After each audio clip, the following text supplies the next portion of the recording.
नमस्कार दोस्तों, आप सभी का स्वागत है कॉन्सेप्ट एकेडमी के यूट्यूब चैनल पर। और आज जो पेपर डिस्कस करने जा रहे हैं वो है आपका आरआरबी एनटीपीसी का सीबीटी 2 के लिए। ठीक है ना। इसके अलावा मैं हो सकता है कि जो आपका ग्रुप डी का पेपर है आरआरबी का उसको भी डिस्कस करूं, क्योंकि उसके पेपर नहीं हुए हैं अभी। और आरआरबी एनटीपीसी का सीबीटी 1 हो चुका है, ठीक है ना, जिसमें लगभग 100 क्वेश्चन आते हैं। सीबीटी 2 में 120 क्वेश्चन आते हैं। तो हम इसे 6 पार्ट में कंप्लीट करेंगे, 20-20 क्वेश्चन करेंगे। ठीक है ना। तो चलिए क्वेश्चन देखते हैं। अरे इसमें मिक्स्ड होते हैं, ये याद रखना, मिक्स्ड क्वेश्चन होते हैं। ऐसा कुछ पैटर्न नहीं होता कि पहले मैथ्स फिर इस तरीके से नहीं होता कि मैथ्स आएगी, जीएस आएगी, साइंस आएगी, इस तरीके से कुछ नहीं होता। मिक्स्ड क्वेश्चन होंगे। तो स्टार्ट करते हैं पार्ट 1। तो पहला क्वेश्चन लिखा हुआ, if the kinetic energy of the body becomes the 256 times of its initial value then the new linear momentum. अब पी इक्वल टू, आप जानते हैं लीनियर मोमेंटम जो होता है वो होता है P equal to M into V. अब क्या करते हैं, दोनों साइड स्क्वायर कर लेते हो तो ये हो जाता है एम स्क्वायर वी स्क्वायर, और पी स्क्वायर इक्वल टू जाएगा। अब देखो काइनेटिक एनर्जी का जो फॉर्मूला होता है वो होता है आपका हाफ एम बी स्क्वायर। तो यहाँ से एक एम को अलग किया, वी स्क्वायर को अलग किया, एक एम इधर आ जाएगा। मुझे 2 नीचे रखना है तो 2 नीचे आ जाएगा, 2 यहाँ पे रखना पड़ेगा ताकि फ़र्क ना पड़े। तो ये बन जाएगा आपका पी स्क्वायर इक्वल टू जाएगा 2m आ जाएगा, और ये हाफ एम वी स्क्वायर कितना हो जाएगा, काइनेटिक एनर्जी का फॉर्मूला हो जाएगा, ये आ जाता है। और पी की वैल्यू जाएगी अंडर रूट में 2m काइनेटिक एनर्जी। मतलब अगर पी का रिलेशन देखूँ काइनेटिक एनर्जी से तो अंडर रूट में होता है काइनेटिक एनर्जी। अब देख लीजिए, अब वो बोल रहा है कि काइनेटिक एनर्जी अगर 256 टाइम बढ़ा दें तो 256 टाइम बढ़ा दें तो ये अंडर रूट में बढ़ जाएगी। तो अंडर रूट 256 की वैल्यू कितनी होती है, 16। तो 16 टाइम आपका बढ़ जाएगा। नेक्स्ट चलते हैं, 3/4 of the half of the number. तो 3/4 फिर हाफ किसी संख्या का किसके बराबर है, 120 के बराबर है। तो 3/8 की वैल्यू कितनी, 120 है। मुझे एक की वैल्यू निकालनी है तो 120 इंटू 8/3 आ जाएगा। 3 से काटूँ, 3 चौको 12 40, और 4 अठे 32, 320 ये आंसर आ जाएगा। नेक्स्ट चलते हैं, ए की वैल्यू 1 है, बी की वैल्यू 2 है, सी की वैल्यू 3 है, डी की वैल्यू इस तरीके से चल रहा है। तो क्या क्या हो सकता है, देखो 8 पे तो एच आता है, ठीक है, एच आ जाएगा। फिर क्या आ जाएगा, ए आ जाएगा, फिर बी आ जाएगा, और फिर ई आ जाएगा। तो एच ए बी तक तो सब है, हैव। फिर यहाँ पे आई है, यहाँ पे आई है, फिर ई है, फिर आई है। तो ए की जगह ई है, वो कौन सा वाला, ये वाला। तो आंसर ही बन जाएगा। नेक्स्ट चलते, India first centralise AC railway terminal is going to operate soon in which city. जब मैं क्लास पढ़ा रहा था तो मैंने क्वेश्चन डिस्कस किया था करंट अफेयर्स में, क्लास में किया था। तो ये जो बन रहा है आपका, ये बेंगलुरु में बनेगा। ठीक है ना, ये थोड़ा दिमाग में रखना आप लोग। और मैं पढ़ लेता हूँ इसके बारे में। The countries first centralise air conditioner railway terminal है, कि पहला ऐसा रेलवे टर्मिनल है जो एयर कंडीशनर होगा बेंगलुरु में, would be operationalised soon. India's first AC railway terminal built at an anticipated cost of the 314 crore, लगभग 314 करोड़ रुपये पर खर्चा आएगा। और ये मार्च 2021 तक आपका कंप्लीट हो चुका है। अब ये किसके नाम पे रखा गया, तो भारत रत्न सर एम विश्वेश्वरैया के नाम पे रखा गया।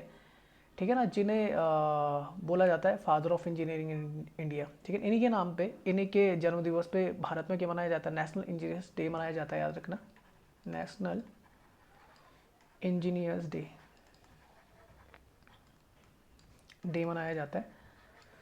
तो ये मनाया जाता है आपका 15 सितंबर को। ठीक है ना। एम विश्वेश्वरैया का पूरा नाम है मोक्ष गुंडम विश्वेश्वरैया, मोक्ष गुंडम, और आगे लिखा हुआ है विश्वेश्वरैया। ठीक है ना। This is the Bengaluru third railway terminal in the Baiyappanahalli area. तो याद रखना, भारत का पहला, क्योंकि फर्स्ट है तो फर्स्ट पूछे जाने के चांसेस ज़्यादा होते हैं। सैटेलाइट एसी रेलवे टर्मिनल कहाँ पे, बेंगलुरु में। किसके नाम पे, तो एम विश्वेश्वरैया के नाम पे, जिनके नाम पे नेशनल इंजीनियर्स डे मनाया जाता है। नेक्स्ट चलते, who has become the new chairman of the Union Public Service Commission August 2020। तो आपको पता ही होगा प्रदीप कुमार जोशी हैं। प्रदीप कुमार जोशी प्रोफेशन से एक टीचर है। ठीक है ना। तो ऐसा कुछ नहीं है कि यूपीएससी का जो आपका कौन बनेगा, हेड बनेगा, वो एक यूपीएससी सिविल सर्वेंट होना चाहिए, ऐसा कुछ नहीं है। ठीक है ना। तो प्रदीप कुमार जोशी बने, तो ये थोड़ा दिमाग में रखना। ठीक है ना। और ये 25 अगस्त को बने थे, और इन्होंने बोल सकते हैं कि आपका 4 अप्रैल 2022 तक ये रहेंगे। The president of India appoint the chairman and the members of the UPSC. याद रखना कि अपॉइंटमेंट किसके थ्रू होती है, प्रेसिडेंट ऑफ इंडिया के थ्रू होती है। लिखा हुआ है, ठीक है ना, chairman of the UPSC remains in office for the 6 year. ये तो 6 साल तक रह सकता है, या फिर 65 ईयर, जो भी पहले कंप्लीट हो जाए।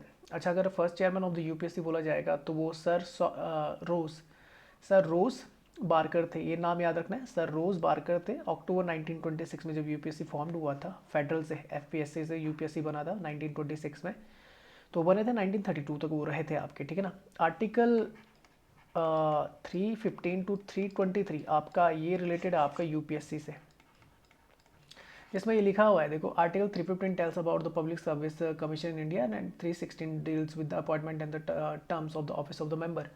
एक आर्टिकल 312 आता है, वो आता है आपका ऑल इंडिया सर्विसेज से, ऑल इंडिया सर्विसेज से रिलेटेड है, ये आपने याद रखना है, जिसमें 3 आ जाती हैं आपकी, आईएएस आ जाता है, इंडियन एडमिनिस्ट्रेटिव सर्विसेज, दूसरा आता है आईपीएस, इंडियन पुलिस सर्विसेज, और फिर आता है एक आईएफओएस मतलब इंडियन फॉरेस्ट सर्विसेज आती है। ये 3 ऑल इंडिया सर्विसेज होते हैं। ऑल इंडिया सर्विसेज का भारत में जो बोला जाता है फादर, वो बोला जाता है वल्लभ भाई पटेल को, सरदार वल्लभ भाई पटेल को बोला जाता है, ठीक है ना। तो ये थोड़ा दिमाग में रखना। आजकल एक आर्टिकल और है जो न्यूज़ में, वो आर्टिकल 311, तो ये याद रखना, ये आपका बोल सकते हैं कि रिज़ाइन से रिलेटेड है। मैं थोड़ा देख लेता हूँ आजकल न्यूज़ में। तो ये जो सिविल सर्वेंट होते हैं उनको डिसमिस करने के लिए, ठीक है ना, डिसमिस या फिर बोलते हैं कि आपका रिमूव करने के लिए या उनकी पोस्ट में रिडक्शन के लिए जो अथॉरिटी होती है, वो अथॉरिटी वही होनी चाहिए जिन्होंने उन्हें अपॉइंट किया है। जैसे सेंट्रल लेवल पर प्रेसिडेंट ही कर सकता है और स्टेट लेवल पर आपका गवर्नर कर सकता है। तो आजकल न्यूज़ में ये, ठीक है ना, आर्टिकल 311। चलो नेक्स्ट चलते हैं। नेक्स्ट लिखा, who has banned the 36 national athletics junior championship because of the over age. तो ये आपके कौन, परमदीप मोरे, ठीक है ना, इन्हें कर दिया गया है क्योंकि ओवर एज बताया, अंडर 20 में खेले थे पर ओवर एज का क्राइटेरिया लगा इन पे, ओवर एज थे ये, तो इन्हें हटा दिया गया, ठीक है ना। इन्हें सिल्वर मेडल जीता था तो उसे रिमूव कर दिया गया। बाकी अगर मैं बताऊँ 36 नेशनल एथलेटिक्स जूनियर चैंपियनशिप में कौन कौन जीते, तो मोहसिन राजा हैं, 600 मीटर रन पे जीते हैं। एम अशोक कुमार है, हाई जंपर है, ये जीते हैं। साहिल नूनिया है, ये लॉन्ग जंपर है। हेमंत सिंह रघुवन है शॉर्ट पुट में, और बाबूलाल कुमार पासवान ये है, तो ये बॉल थ्रो में। अच्छा, ये हुई कहाँ थी 36 नेशनल एथलेटिक्स जूनियर चैंपियनशिप, तो ये गुवाहाटी में हुई थी, असम में, तो ये थोड़ा दिमाग में रखना आप लोग।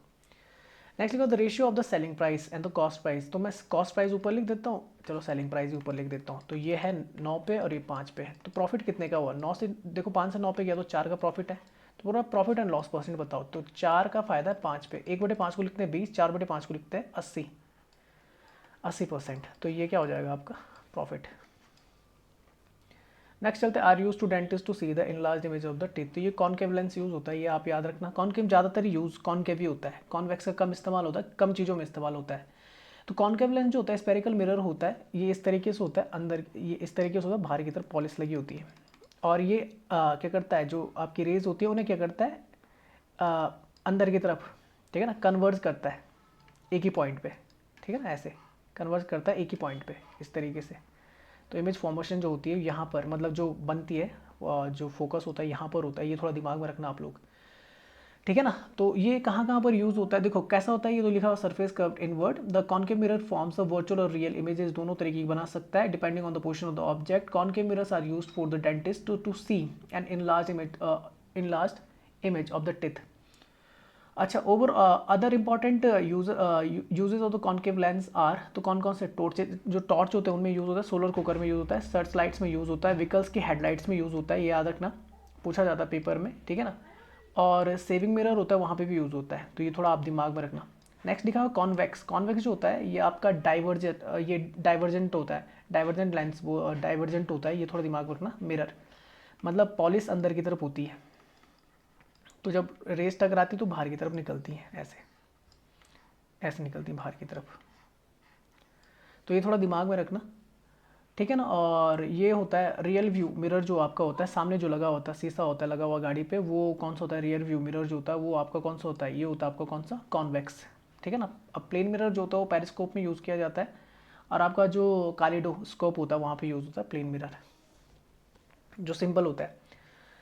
नेक्स्ट चलते हैं, नेक्स्ट है the value of tan theta plus cot theta equal √3 10 की पावर 6 थीटा कॉट की पावर 6 थीटा। तो मैं बताया दोनों तरफ आप क्यूब कर लीजिए। क्यूब करने से क्या होगा कि 10 थीटा प्लस कॉट थीटा का क्यूब इक्वल टू, इसका क्यूब करेंगे तो 3√3 आ जाएगा। ए प्लस बी का होल क्यूब क्या होता है, तो ये होता है a cube plus b cube plus 3ab 3 10 theta cot theta, और ए प्लस बी होता है 10 थीटा प्लस कॉट थीटा, तो इसकी वैल्यू कितनी आ जाएगी 3√3। अच्छा नेक्स्ट चलते हैं, तो टेन क्यूब थीटा ऐसे रहेगा, कॉट क्यूब थीटा भी ऐसे रहेगा। टेन थीटा कॉट थीटा 1 होता है और tan theta plus cot theta की वैल्यू √3 दे रही है, तो ये हो जाएगा 3√3 और इक्वल टू 3√3। तो ये कट जाएगा, यहाँ बच जाएगा 0। अब दोनों तरफ स्क्वायर कर लेता हूँ, तो ये हो जाएगा 10⁻6 थीटा। स्क्वायर करना है दोनों तरफ है, बोथ साइड स्क्वायर कर लेना, ठीक है ना। तो ये हो जाएगा 10 स्क्वायर, तो ये तो 6 हो जाएगा, टॉट भी 6 हो जाएगा और ये हो जाएगा 2 ए भी होता है, तो 2 10 cube theta cot cube theta equal to 0 हो जाएगा, ठीक है ना। तो ये तो 1 हो जाएगा, फिर से 2 उधर जाएगा तो -2 हो जाएगी वैल्यू किसकी, 10⁻6 थीटा प्लस cos⁻6 थीटा की। तो आंसर बनेगा ये वाला। नेक्स्ट देखो यहाँ पे 2 से फिर 1 साइड पे आ रहा है, फिर 2 साइड है, यहाँ पे 2 साइड है, फिर 3 पे आ रहा है, फिर 2 पे आ रहा है। यहाँ पे देखो 2 है तो 2 के बाद 3 पे जाएगा, तो ये तो हो नहीं सकता, इसको देखेंगे, ये हो नहीं सकता, इसको देखेंगे। अच्छा फिर क्या आ रहा है, वापस आ रहा है, तो 2 के बाद 3 पे जाएगा, फिर 2 पे आएगा, तो ये तो गलत हो जाता, दोनों 3 है। तो यहाँ पे देखो 3 पे गया, फिर 2 पे आ गया, तो आंसर बनेगा चौथा। नेक्स्ट चलते हैं, which of the following is the traditional custom of the man in the Rajasthan. Dhoti kurta भी पहनते हैं, ठीक है ना, अंगरखा भी पहनते हो, ठीक है ना, और पगड़ी पहनते हो, ऑल ऑफ द एबव हो जाता है। अभी दिखा देता हूँ, तो धोती कुर्ता ये हो गया आपका, अंगरखा जो होता है कुर्ता टाइप का होता है, और पगड़ी या टर्बन वो पहनते हैं राजस्थानी लोग। आपने देखा, मैं पिक्चर दिखा देता हूँ, ये देख लीजिए आप। इसके अलावा वो हैवी ज्वेलरी भी पहनते हैं। मॉजरिस जो होता है वो कॉमन फुटवेयर होता है, जो इन्होंने मुजड़ी बोलते हैं जिन्हें, ठीक है ना। तो ये जूते इस टाइप के पहनते हैं। महिलाएं जो लहंगा चोली, घाघरा चोली, ओढ़नी वगैरह और चुनरी वगैरह महिलाएं पहनती हैं राजस्थान की। नेक्स्ट चलते हैं, लिखा हुआ है, ठीक है, तो ये आपका सिलोलिज्म है। तो लिखा हुआ all hands are pigeons, all hands are pigeons, ठीक है। नो पीजन्स इज क्राउ, ठीक है, ये इसको टच नहीं कर सकता। और ऑल क्राउज आर पिकॉक्स, तो पिकॉक्स मैं यहाँ पे डाल देता हूँ, पी लिख देता हूँ, तो ठीक है। पहले लिखा हुआ है कि no peacock is hen, no peacock is hen. अब देखो ये इसको टच नहीं कर सकता, पर ये अंदर आ सकता है, तो इसकी गारंटी नहीं दे सकते, ठीक है ना। कि कुछ मुर्गियाँ कोई, यानी कि मुर्गी क्या नहीं होगी आपकी, पीजन नहीं होगी। क्या लिखा हुआ है, पीजन लिखा है नहीं, पिकॉक। नो पिकॉक इज हैन, कोई पिकॉक आपका हैन नहीं हो सकता, ये गारंटी नहीं दे सकते, तो गलत हो जाएगा। सिर्फ जो पीजन वाला है ना, यानी कि देखो पीजन क्रो को आपका टच नहीं कर सकता, मतलब हैन भी टच नहीं कर सकता क्रो को, पर पिकॉक को पिकॉक को टच कर सकता है, ठीक है ना। तो कर भी सकता है, नहीं भी कर सकता है, तो पहले कुछ पता नहीं है कि सही कि गलत है, ठीक है ना। सेकंड आता है some pigeons are being peacock is a possibility, कुछ पीजन्स पिकॉक होंगे, इसकी संभावना है, बिल्कुल संभावना है, संभावना तो हमेशा रहेगी, सिर्फ किसकी नहीं होगी, क्रॉ की नहीं होगी। तो सेकंड वाला आपका क्या हो जाएगा, सही हो जाएगा, ओनली सेकंड फॉलो, ठीक है ना, only the second follow. Next चलते हैं, union minister for information broadcasting Prakash Javadekar recently inaugurated the Amrit Mahotsav, what is the constituency of Prakash Javadekar. यार मैंने थोड़ा सा गलत कर दिया, तो वहाँ पे लिखा ही गलत था। ये राज्यसभा मेंबर है आपके महाराष्ट्र से। इससे पहले मैंने एक वीडियो भेजा था आपका CHSL से रिलेटेड GS का, वो देख लेना, उस पर वहाँ पे मध्य प्रदेश लिखा हुआ है, तो गलत है, हालांकि मैंने कमेंट बॉक्स में वो डाल दिया है। तो याद रखना ये महाराष्ट्र से बिलोंग करते हैं। चांदनी चौक से आपके आते हैं हर्षवर्धन, डॉक्टर हर्षवर्धन, ये सही था, ठीक है ना। अच्छा देखो क्या लिखा हुआ है, union minister for the information broadcasting Prakash Javadekar inaugurated the Amrit Mahotsav exhibition at the 6 places 13 कब किया था, 13 मार्च 21 को। तो ये है Bangalore, Pune, Bhubaneswar, Patna, Moirang district in the Manipur and the Samba district in the Jammu and Kashmir. In addition, he also inaugurated an exhibition at the National Media Center in the New Delhi. आज़ादी का Amrit Mahotsav commenced on the 12th of March 21, ठीक है ना। Prakash Javadekar is the current minister of the information broadcasting, ये याद रखना। इसके अलावा उनके पास एनवायरमेंट भी है, ठीक है ना, तो ये भी याद रखना है, इन्वायरमेंट एंड क्लाइमेट चेंज भी इन्हीं के पास। ये राज्यसभा मेंबर है आपके, कहाँ से, महाराष्ट्र से। नेक्स्ट चलते हैं, which among the following is not the characteristic feature of the smooth muscle fibres. तो सिंपल सी बात है, सिलेंड्रिकल नहीं होता, ये याद रखना। सेंटर सिंगल न्यूक्लियस होता है, इंटरनल ऑर्गन में ये प्रेजेंट होता है, और इनवॉलंटरी होता है आपका, इस पर कंट्रोल नहीं करता। वॉलंटरी मतलब वॉलंटरी एक्शन होता है जिसमें कंट्रोल होता है हमारा, इनवॉलंटरी में जिसमें कंट्रोल नहीं होता है, जैसे छींक होगी, जैसा भी मैं खांसा था, तो उस पर कंट्रोल नहीं है, तो इन्हें इनवॉलंटरी एक्शन बोला जाता है, ठीक है ना। तो ये थोड़ा दिमाग में रखना। सिलेंड्रिकल की जगह ये स्पाइंडल शेप का होता है। स्पाइंडल में बता दूँ इस तरीके का होता है, इस तरीके का, ऐसे ऐसे दोनों तरफ से बंद होता है मुंह, ठीक है ना। तो स्पाइंडल शेप ये होता है। तो लिखा हुआ दीज फाइबर्स आर स्पाइनल सेव are pointed to both sides. Single nucleus होता है which is central. These are the involved in the nature और also found in the tract of the urinary, respiratory and reproductive system में पाया जाता है। These muscles also play the important role in the ducts of the exocrine glands. दो तरह की gland होती है, एक्सोक्राइन और एक एंडोक्राइन ग्लैंड्स होती हैं. नेक्स्ट चलते हैं. नेक्स्ट लिखा after the death of the moksha, ठीक है ना, soul of the moksha is travelling sorry, the soul of the moksha is traveling a distance which goes to the home of the god in the speed of 65 km/h against the wind. ठीक है, ये against the wind है, ठीक है ना, और the speed of the wind is 25. find the time taken the soul if the 345 along with the wind. ठीक है, अब देखो 65 ये आपका क्या है, अगेंस्ट द विंड है, मतलब इसके अंदर क्या आपका, ठीक है ना, इसके अंदर आपका क्या है, विंड वाला माइनस हो रखा है. तो कुछ नहीं करते, तो अगर मैं नॉर्मल स्पीड बोलूँगा, ठीक है ना, सोल की, तो वो कितनी हो जाएगी, तो प्लस करना पड़ेगा, प्लस कर देंगे तो ये कितना हो जाएगा आपका 90. ठीक है ना, 5 1 10 6 2 8 1 9 90. अब अलॉन्ग विद द विंड जाना है भाई, ठीक है ना, बोल रहा है ना, ठीक है, तो 25 स्पीड से जाना है, ठीक है ना. Find the time taken the soul, ठीक है ना, अलॉन्ग विद द विंड. ठीक है, तो 90 तो नॉर्मल स्पीड है सोल की, और अलॉन्ग विद तो अब जोड़ना पड़ेगा, जोड़ देंगे तो 115 हो जाएगा. कितना चल रहा है, 345 किलोमीटर चल रहा है. टाइम इक्वल टू कितना होता है, डिस्टेंस अपॉन स्पीड, तो ये हो जाएगा 345 बटे 115, 3 बार जाएगा, 3 घंटे लगेंगे. नेक्स्ट चलते हैं. In each of the following letters series some of the letters are missing, there are given in the, ठीक है, MNO, ठीक है, फिर NOPQOPQRS, ठीक है, पता लग रहा है. देखो यहाँ पे MN है, फिर O है, तो एक इन तीनों का बन गया. फिर NO से स्टार्ट हो रहा है, MNOPQ, ठीक है, तब 4 का बन रहा है. फिर O से स्टार्ट होगा, एक एक छोड़ के, ठीक है ना, पीछे से OPQRS, ठीक है, ये बन गया 4 का. अब O छोड़ के P से स्टार्ट करेगा, PQRST, 5 का बनेगा. PQRS OPQ 1 2 3 4 5 6 का बनेगा, PQRSTU. तो ये आंसर बन जाएगा आपका. चलो नेक्स्ट चलते हैं. In an election there is a neck to neck competition between the two candidate A and B. Candidate A got the 54% valid votes का, ठीक है ना, A को मिला 54, तो सेकंड को कितना मिलेगा, 46% मिलेगा वैलिड वोट्स का, ठीक है ना, एंड वॉन बाय 3200 वोट्स. ठीक है, गैप कितना है इन दोनों के बीच में, 8% का. 8% की वैल्यू कितनी आ गई, 3200 आ गई. ठीक है. If the 20% votes cast in the election are invalid, ठीक है. अच्छा देखो, अगर 20% इनवैलिड है तो 80% वैलिड है, उसी का क्या है ये, उन्हीं का ही है, ठीक है ना. 80% अपने आप में कितना, 100% है, तो याद रखना मैं 100% निकालूंगा, वही 80% की वैल्यू की. तो 8 चौको 32 ना, 4 से इंटू 400, तो 100% की वैल्यू कितनी की, 40,000. तो एक हिसाब से मुझे पता लग गया कि 80% की वैल्यू कितनी आ गई, 40,000. क्योंकि अरे इस ये जो 54 और 46% है, टोटल मिला के 100% है, और ये 80 का है, तो 100% की वैल्यू 40,000 है, वो 80% की वैल्यू होगी, ठीक है ना. तो ये थोड़ा दिमाग में रखना. तो 80% की वैल्यू 40,000 आ गई. Then the final total votes, तो 100% निकालना है. तो 100 और इसका दोनों का अगर मैं रेशियो निकालूँ तो ये कितना हो जाता है, 4:5. 4 की वैल्यू कितनी, 40,000 है, 5 की वैल्यू कितनी रहेगी, 50,000. आंसर.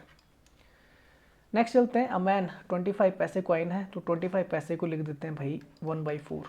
50 पैसे को 1/2 लिख देते, 1 रुपये का ऐसे लिख देता हूँ. टोटल कॉइन्स कितना है, 220 कॉइन्स है, और टोटल रुपीज़ कितने हैं, टोटल मिला के 160 रुपये है. ठीक है भाई. अब बोल रहा है if there are the thrice as many 1 rupees coins, ठीक है ना, एज द 25 कॉइन्स. ठीक है, तो अब मान लो कि 25 पैसे कितने कॉइन है आपके, एक्स है. 25 पैसे कॉइन मान लो, 25 पैसे कॉइन एक्स है, ठीक है ना. तो 1 रुपये के कॉइन कितने हो जाएंगे आपके, 1 रुपये के कॉइन हो जाते हैं आपके 3x हो जाएंगे. टोटल में आके कितने हो गए, 4x. तो जो 50 पैसे वाले कॉइन्स हैं वो कितने हो जाएंगे, 220 में से घटा दूंगा तो हो जाएगा 220 माइनस 4x, ये कॉइन्स हो जाएंगे. ठीक है, तो अगर मैं इंटू कर दूँ तो 1/4 की x के साथ इंटू कर दूँ तो ये इतना हो जाएगा, प्लस हाफ की अगर इंटू कर दूँ कितने से, 220 माइनस 4x से, ये वैल्यू निकलने लग जाएगी. और 1 के इंटू कर दूँ किससे, 3x से, तो टोटल रुपये कितने हो जाएंगे, 160 रुपये. x/4 ऐसे रहेगा, 3x भी ऐसा रहेगा. इसको हटाऊंगा तो 110 होगा, 110 उधर जाएगा तो कितना हो जाएगा आपका, यहाँ पे 110 हो जाएगा ना, काट दूंगा 220, 110 यहाँ प्लस में, वहाँ जाएगा माइनस में, तो 50 बचेगा. ठीक है, और 4x का करूँगा तो -2x आ जाएगा. यहाँ से x बचेगा, तो x/4 प्लस x बराबर कितना, 50, या इसको करूँगा तो ये 5x/4 हो जाएगा. 5 से काटेंगे 10 पे, x की वैल्यू 40 आ गई. तो जो 25 पैसे कॉइन है वो कितने आपके, 40 कॉइन है। अब क्या लिखा हुआ है, what is the number of the 50 पैसे कॉइन। 50 पैसे कॉइन्स ही है भाई। तो यहाँ पे एक्स की जगह 40 रखूँगा तो 4 चौको 16, 220 में से 160 घटा दूंगा तो 60 कॉइन्स आ जाएंगे। नेक्स्ट चलते हैं। 8 8 या 24, 4 42, 21 या 63। अब कुछ बन रहा है, गैप कितना बन रहा है, 7 3 4 7 का नहीं। चलो एक काम करते हैं, 8 और 7 17 को जोड़ना जरा। ये कितना आ रहा है, 25 आ रहा है ना, और 25 में से 1 घटा दो तो कितना आ रहा है, 24। ठीक है, 14 और 29 को जोड़ो, कितना आ रहा है, 43। 1 घटा दो, 42। ठीक है, हो गया। 21 के साथ x जोड़ के इतना आएगा, 64 आएगा, और उसमें से 1 घटा के 63 होना चाहिए। तो यहाँ पे 64 है, तो 21 x में से 64 में से 21 गया तो कितना बच जाएगा आपका, 43। ठीक है ना, ठीक है। तो x की वैल्यू कितनी आ गई, 43। नेक्स्ट चलते, who is the author of the Abhijnana Shakuntalam. तो आप जानते कालिदास ने लिखी थी। तो great Sanskrit maestro Mahakavi Kalidas wrote the Abhijnana Shakuntalam nearly 2500 years ago. This immortal love story is also bedrock for the foundation of the India's rich socio-culture offense. The story defends the form of the play. Kalidas often considered the ancient India greatest playwright and the dramatist. His plays and the poetry are primarily based on the Vedas, the Ramayana and the Mahabharata and the Puranas. He lived during the reign of the Gupta Empire. ठीक है ना, अभिज्ञान शाकुंतलम। ठीक है, ठीक है, राजा अभिज्ञान शाकुंतलम, शकुंतला और राजा दुष्यंत। हाँ, तो शकुंतला और राजा दुष्यंत की प्रेम कहानी है, जिनका बेटा होता है कौन, भरत। उसी के नाम पे हमारे देश का नाम भारतवर्ष है। ये थोड़ा दिमाग में रखना, आप जानते हैं। अच्छा, तुलसीदास की अगर बात करूं तो तुलसीदास जो माने जाते हैं वो राम भक्त माने जाते हैं। ठीक है ना, भगवान राम की से संबंधित इनकी कुछ इम्पोर्टेंट बोल सकते हैं, वैष्णव संत थे। आपका इनका जो जन्म हुआ था राजापुर में हुआ था, ठीक है ना, और उत्तर प्रदेश। और मरते कहाँ पे, तो 80 घाट में मरते हैं। 80 घाट कहाँ पे, ये तो वाराणसी में। तो ये थोड़ा दिमाग में रखना, ठीक है ना। टीचर जो थे आप जानते हैं, इनके गुरु का नाम क्या था, नर हरिदास।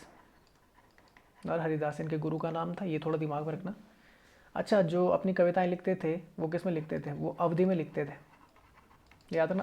अवध बोला जाता है आज के लखनऊ को।